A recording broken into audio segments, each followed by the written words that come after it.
Hello, everyone. Welcome back to the Asian Football Show. It's been a little bit more than a month since the last episode. Things have been hectic for Irfan, and now Irfan's not even in Dubai right now. Irfan is in Iran. I have a trip to Japan in a few days. So it's been hectic. A lot of stuff has been going on. But in today's episode, we're going to be covering the friendlies that happened for the Asian teams a few weeks ago. We're going to talk about the CAFA Nations Cup, the SAFF Championship, the 2023 WAFF Under 23 Championship. We're going to be talking about Qatar's CONCACAF Gold Cup campaign. And we're going to finish off with a little preview of the FIFA Women's World Cup group. Nothing too much. Have fun. Let's start with the friendlies. Let's go.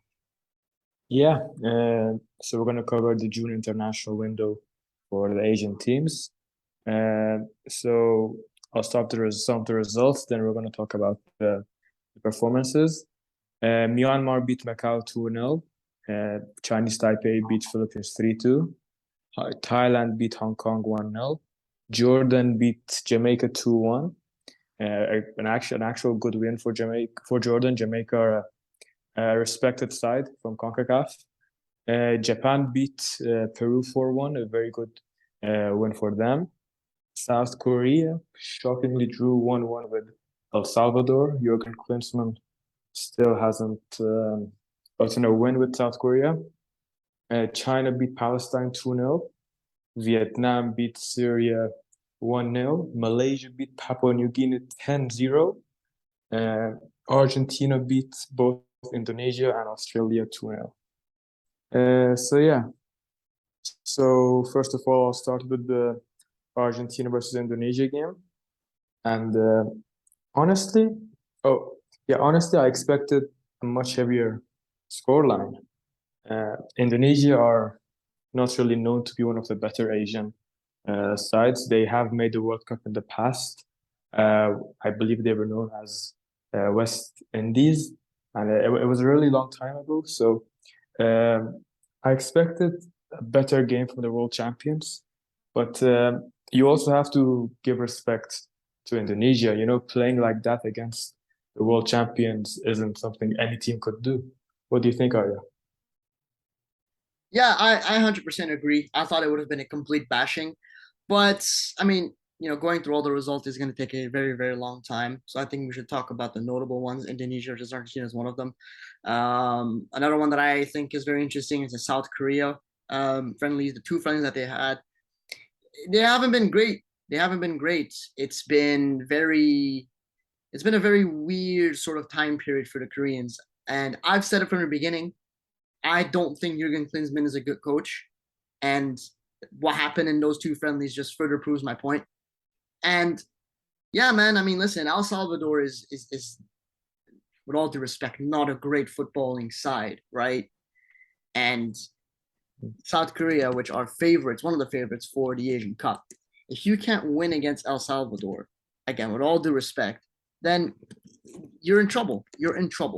I wouldn't be surprised if Jurgen Klinsmann gets sacked in a few months. I really wouldn't. But that's pretty much friendlies, right? There hasn't been. I'll just add something.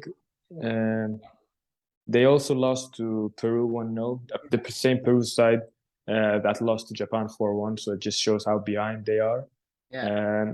And yeah, like you said, Jurgen Klinsmann, we did mention it in one of the last episodes. We mentioned that he could lose the dressing room. There's already been rumors of him having issues with some of the players.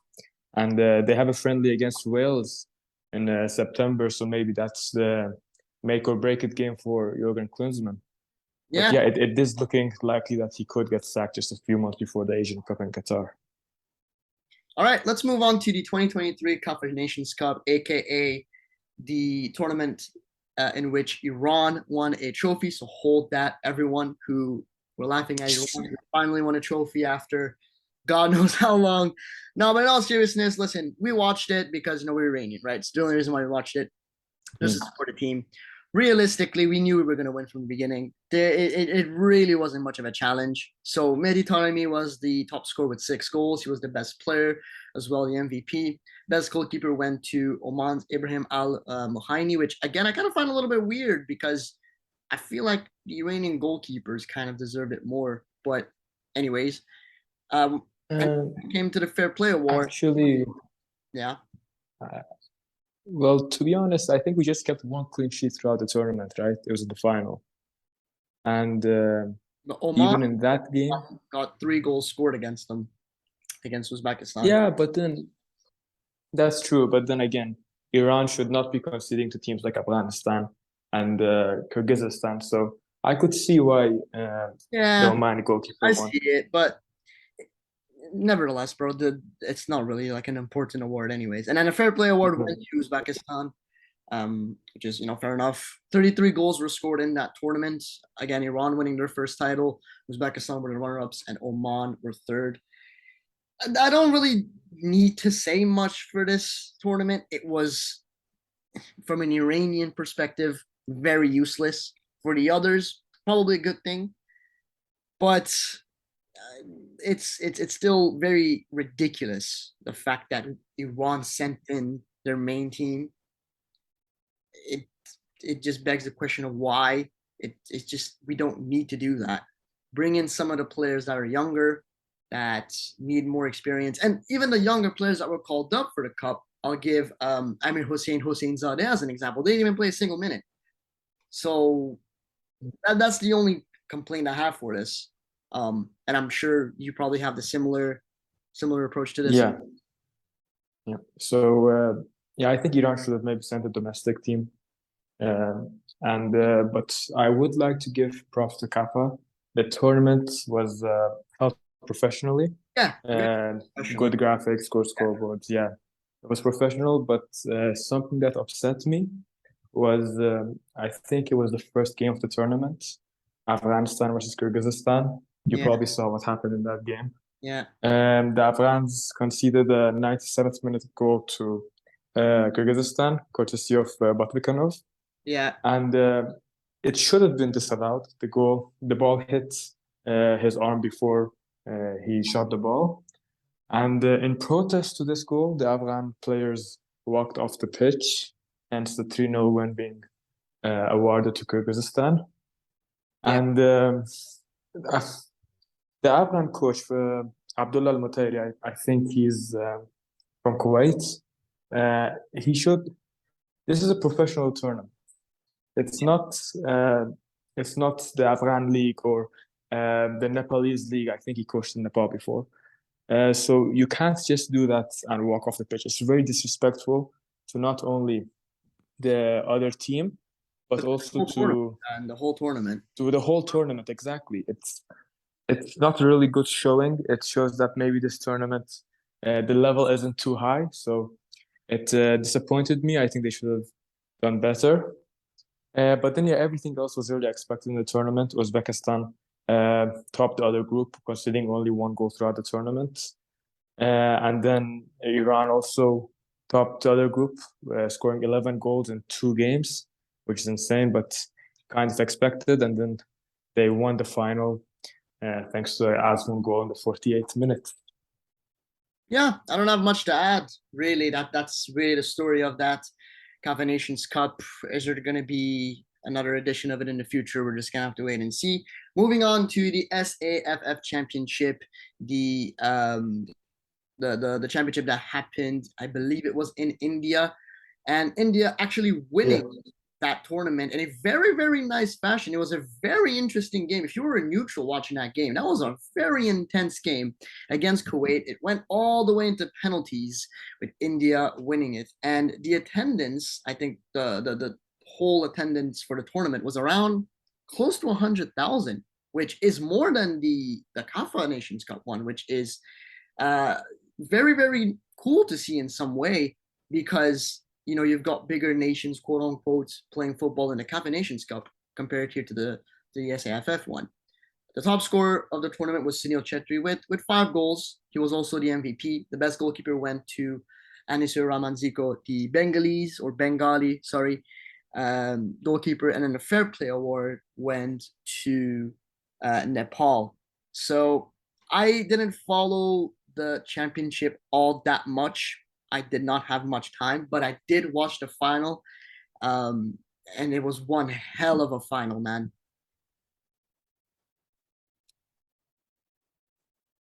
Hello, can you hear me? Yes, I can. Yeah, so yeah, I watched the final as well. It was a really good game. You know, I didn't expect it to be this competitive. Both teams really gave it all, and in the humid Indian weather, the players were sweating from the 20th, 25th minutes. But yeah, it was a really good game. It ended 1-1, and then India won on penalties in front of, I think it was 30,000 people. So good for them. This was their ninth title. And something else I'd like to talk about was the Lebanese national team. So Lebanon, they were uh, they were in the second group with Bangladesh, Maldives, and Bhutan. And even though they won all three of their games, they they struggled. They really should not be struggling against these kind of teams. In the Bangladesh game, they left it until the final 10 minutes to score both their winning goals. The Bhutan game was much easier. They won 4-1, but then again, they conceded to Bhutan, which is not something that Lebanon should be doing. And then in the game against Maldives, they only won 1-0. And Lebanon, they made the final round of the World Cup qualifiers for in the last edition. So more is expected from them. And then they lost to India on penalties. So I don't know how they're looking for the Asian Cup.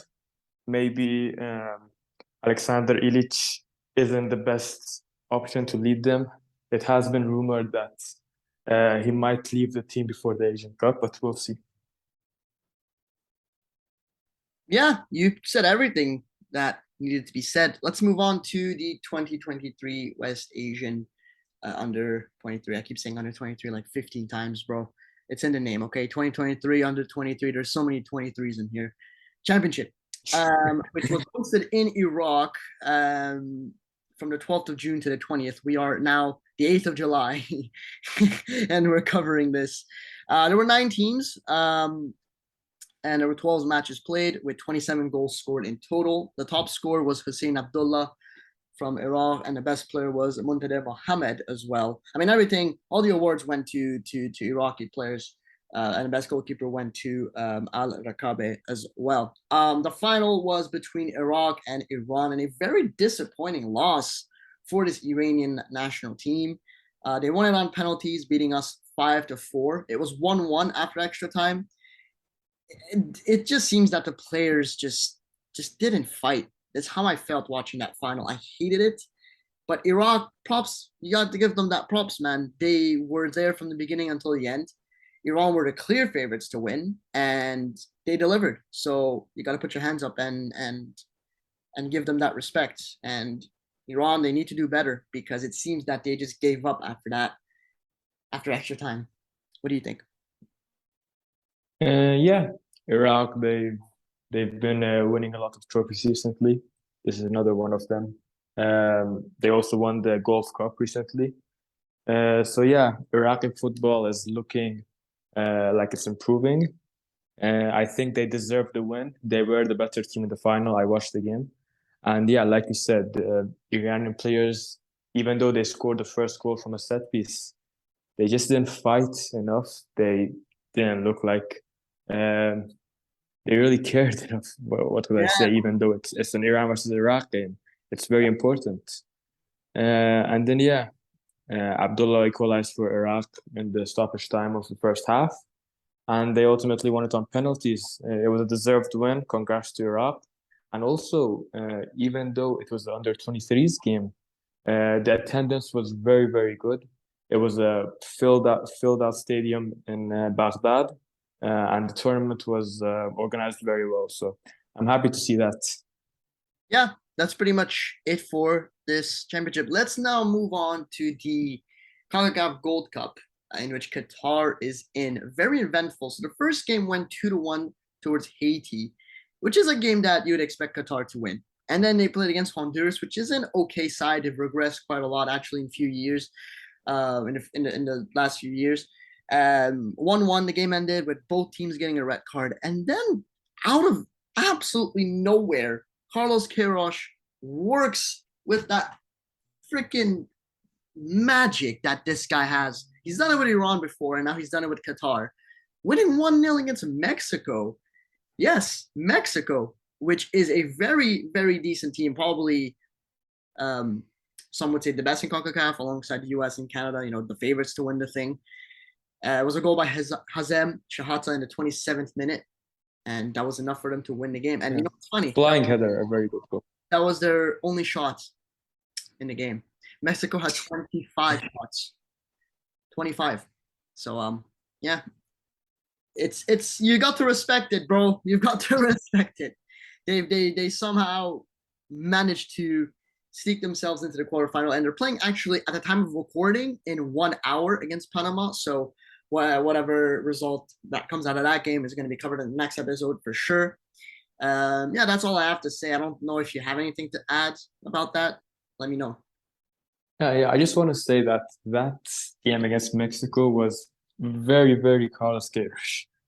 Like I'm still shocked how they pulled that off, and props to the Qatari goalkeeper. I forgot his name, but I watched that game and he made some very, very good saves, even one in the last minute.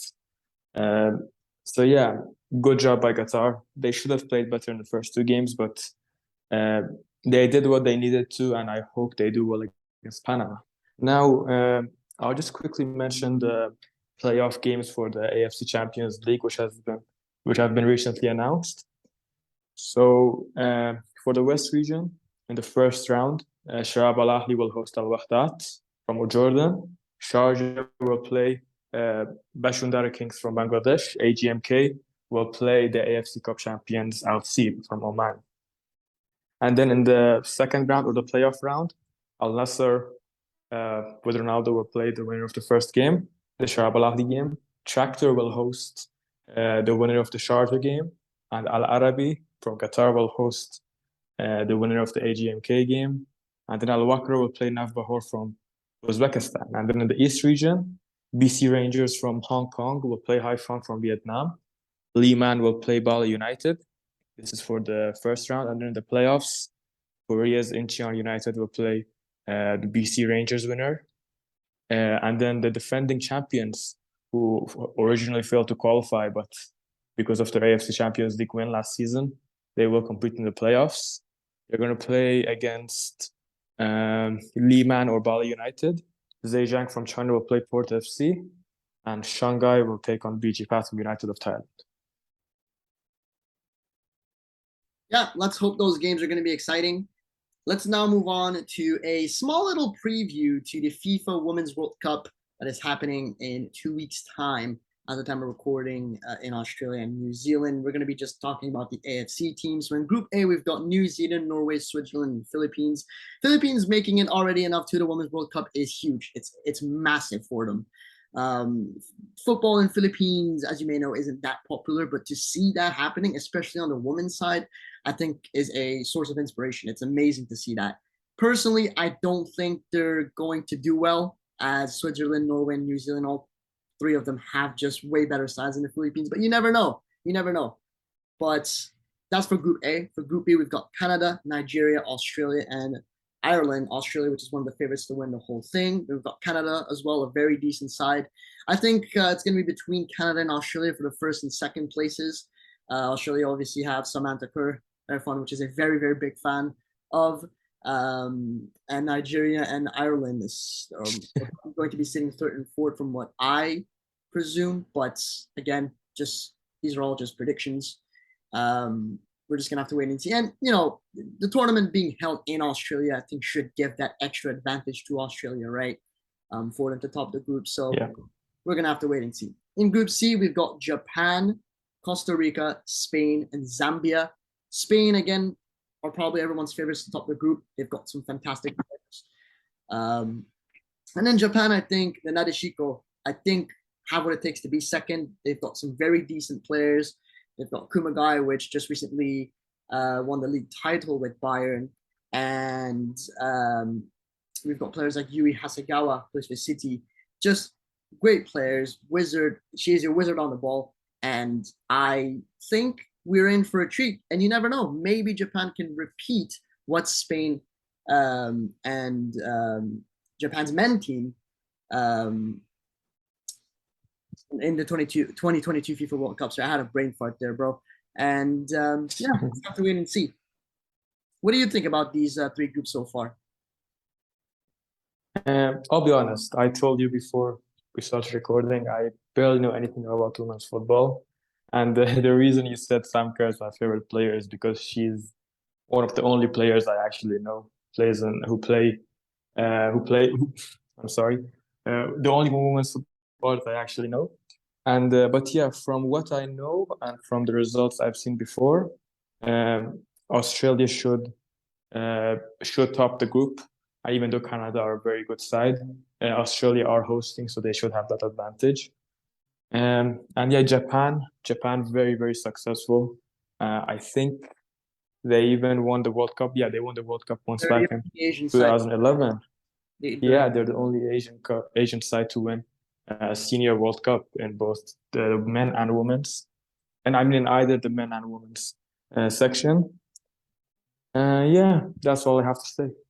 Then for Group D, we've got England, China, Haiti, and Denmark. England being a favorite to win the whole thing. China, which is a pretty decent national team too, can end up being second. I think it's going to be a fight between them and Denmark, and then Haiti being the last team. China's, national team, the women's national team, hasn't regressed compared to the men's national team, which is something to look out for. They've been consistently good, and I think they're gonna do good in this group. Hopefully, we're just gonna have to wait and see. Group E, there's Vietnam. So there's the States, Netherlands, Portugal, and Vietnam. Very unfortunate group for Vietnam. Like just very, very unfortunate. I don't think they stand a chance. The only team they might get something out of would be Portugal. The Netherlands and the United States are just. It's gonna be a complete battering. I'm sorry, Vietnam. I'm very, very sorry. For Group F, there isn't any Asian sides. For Group G, there aren't any Asian sides. And for Group H, we've got the last Asian side, South Korea, alongside Germany, Colombia, and Morocco. This is a pretty open group. I think Germany, again, one of the favorites to win the whole thing. They're probably going to be topping the group. But for second place, I think Colombia, Korea, and Morocco equally have chances to be up there. It's going to be a good dogfight, really, for second place, which is what I'm kind of excited to see.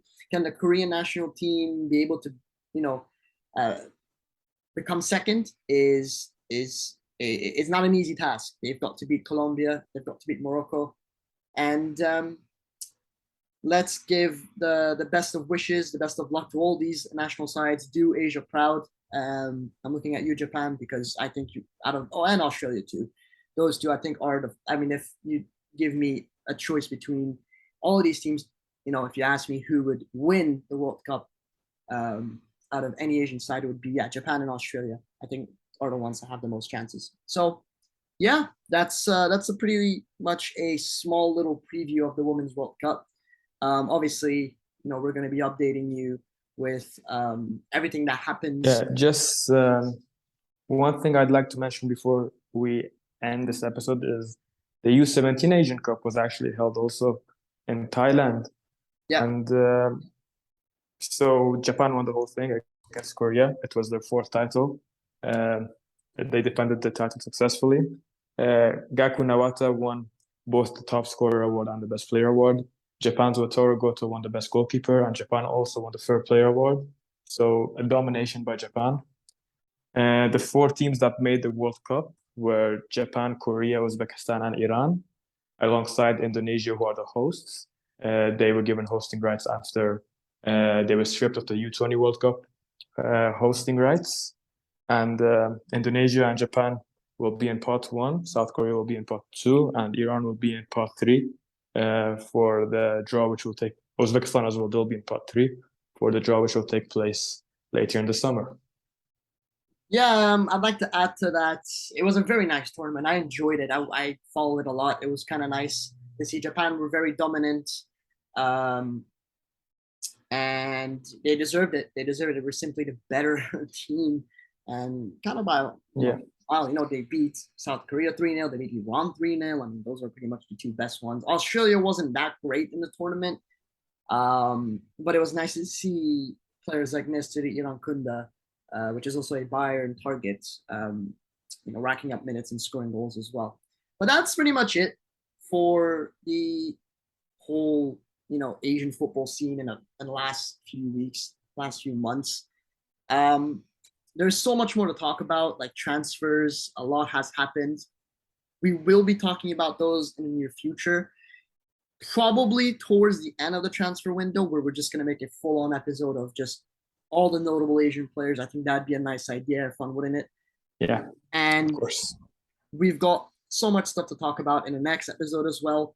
Mainly going to be focused around the top leagues. We didn't talk about the leagues this time around because there's just way too much to talk about. We're going to be covering that in the next episode, alongside of obviously the Women's World Cup. So that's it for me here. Thank you guys so much for the support. Don't forget to follow us on Twitter, on YouTube as well.